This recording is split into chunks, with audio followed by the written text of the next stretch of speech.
He's the first deaf man to win an Academy Award in acting for his portrayal of Frank Rossi in the film CODA, for which he took home the Oscar for Best Supporting Actor. During his acceptance speech, he paid tribute to his dad in a moment that touched everyone who watched. And, like his character Frank, Troy is the proud father of a teenage daughter. Troy Kotsur, welcome to Pop Wisdom. What's your favorite children's book? You know, when I was a kid, I loved superhero comics because it was this fantasy world that was even before those series existed, like Marvel films or anything like that. I'd read these comic books with dialogue, and it was so visual for me as a deaf child to read these comics and these descriptions and the way it was written. It really felt like the show, the way that the story flowed. And the art was extremely visual. So I loved comics when I was a kid, from Superman to Batman to the Incredible Hulk and all of the above. And when you look at comics, they're like storyboards. So as a filmmaker, you were really getting into your craft pretty early. Exactly. When you see a storyboard and how it's made into a film, you know, storyboards were inspired by comics. And imagine what angle the camera will be at when we're shooting. Even before you arrive on set, you plan it all out. And so it's a massive benefit of storyboarding. All right, do you have a favorite video game or board game?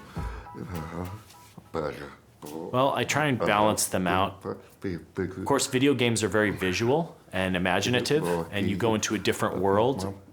But my wife really loves to sit down and have a glass of wine and do some type of romantic game. And it's more exciting if you bet money, of course, but it's fun. It's nice to have quality time with my wife and play board game and just disconnect from television and everything else and just focus on the game and chat. And that's really nice. Like chess. Chess is a favorite because it requires a lot of strategy, and that applies to real life too. You know what I mean? Oh yeah, definitely. Could be serious, doesn't have to be. What do you want written on your gravestone? I'd like to say ASL saved my life. I'd love it if that was on my gravestone. And tell me why. Because look where I am today. I'm successful. After all of the struggle I went through, really ASL helped me read scripts, ASL helped me write, ASL helped me communicate, ASL taught me how to write in English and books about math and science and all of the above. Everything that I learned was visual.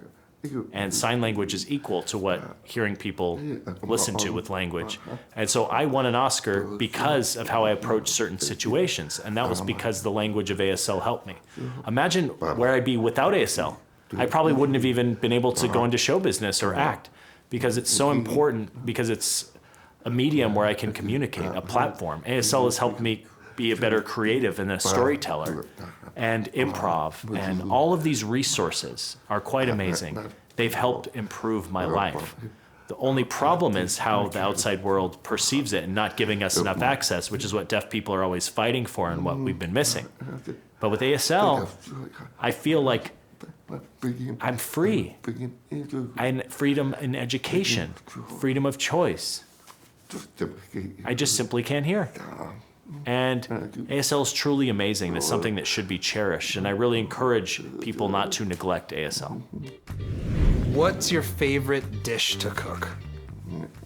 Mexican food. And steak fajitas with filet mignon. I love filet mignon and making a steak, but the doctor told me I have high cholesterol and I have to eat less red meat. It's really sad. But I can have chicken. What is your favorite smell? My wife, her perfume. And sometimes I can smell farts, and I try and suspect where it came from. Oh, yes. The stuff of legend in my home. So you understand that. How have you most damaged your kids, either physically or mentally?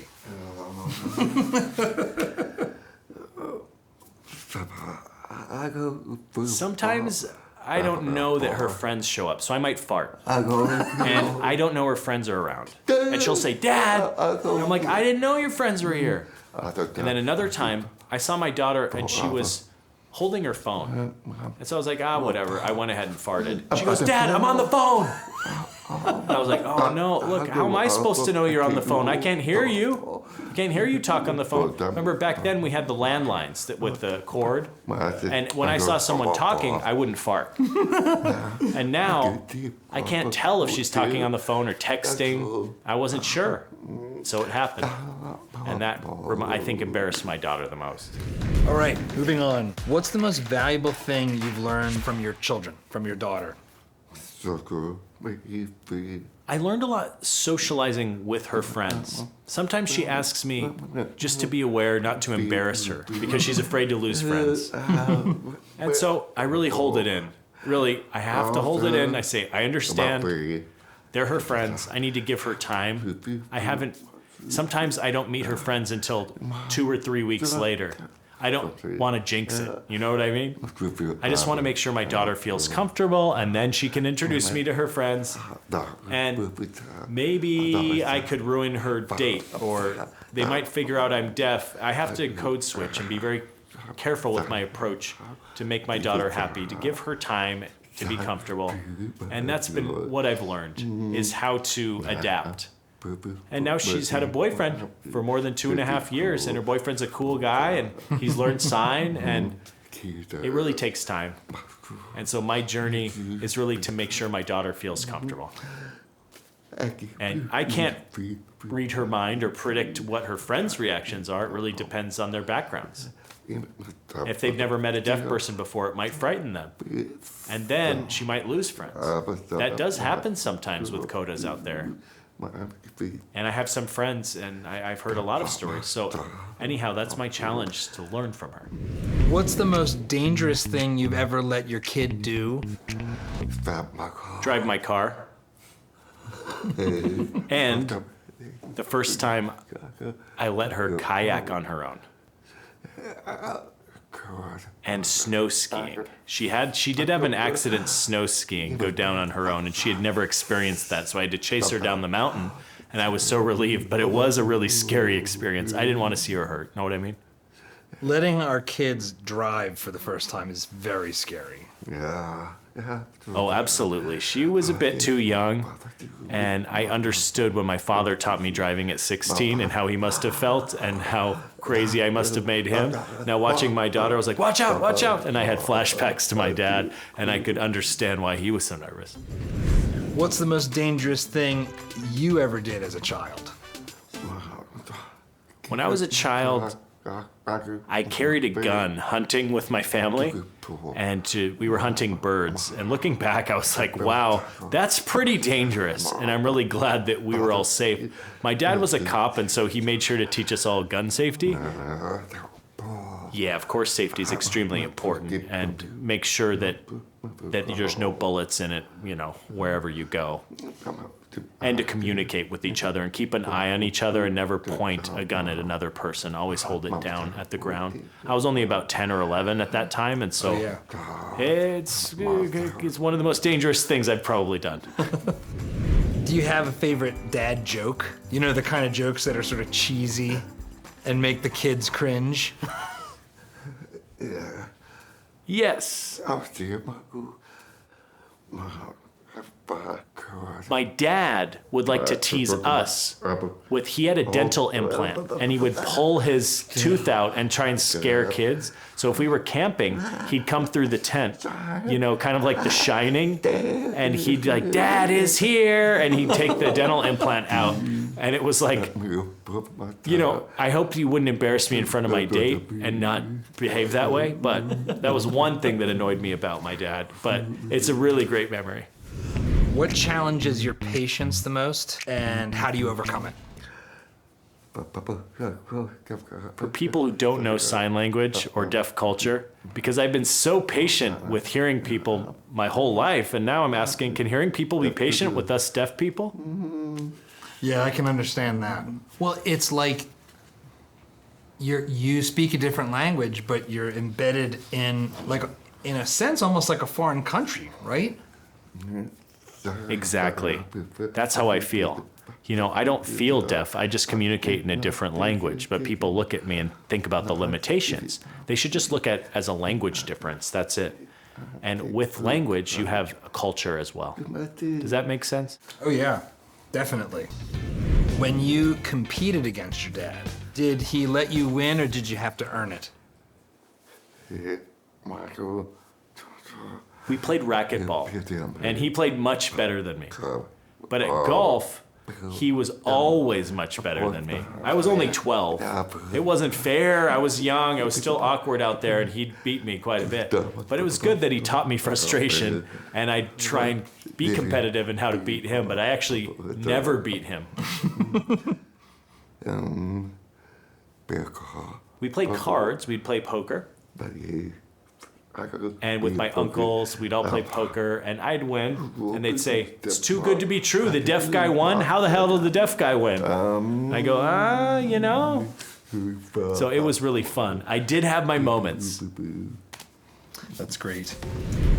Do you have a favorite dad expression? My dad used to say, "That's just great." Whatever I'd say, he'd go, "Oh, that's great." Like he was being sarcastic. That was kind of his favorite saying. Then later on, I realized he was making me look stupid because he was always right. You know what I mean? I really missed his facial expression and his eyes rolling when he used to say that. What did your dad teach you about God?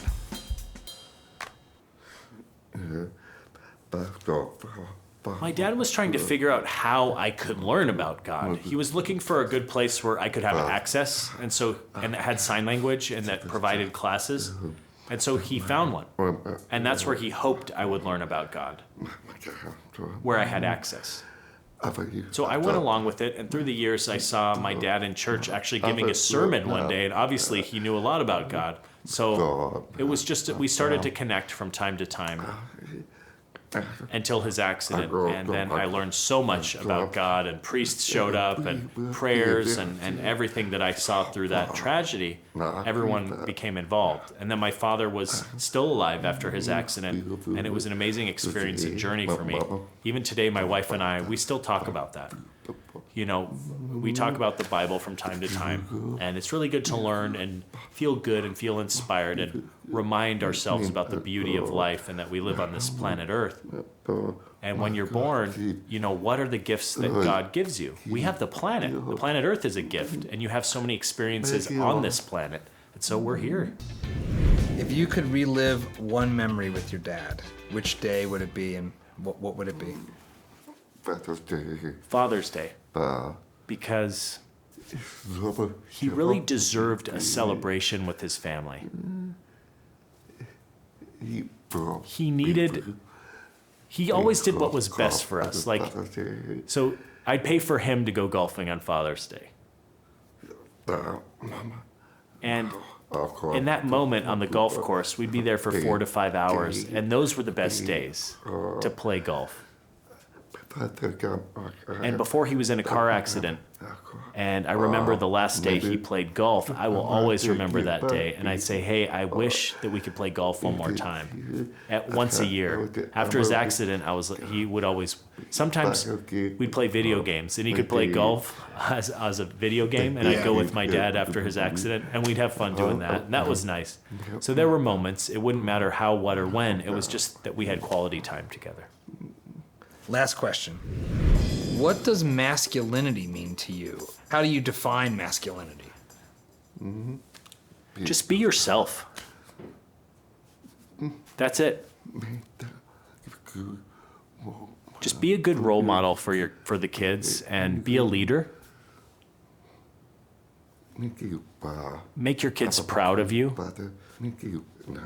Just be a loving father. You know, that counts as being masculine. Very good. I like that a lot. Troy, thank you for being part of this and sharing your incredible stories. I appreciate you being here. I'm so happy and honored to be here. I really enjoyed chatting with you today. It was really nice to get to know each other. You know a bit about my life now. And thank you so much for sharing as well. All right, thank you. Thank you. Thanks for watching. If you'd like to see more from Troy Kotsur, check out our full episode of the Dad Saves America show. And please be sure to like this video and subscribe to our channel for more videos dedicated to celebrating the heroic spirit of dad.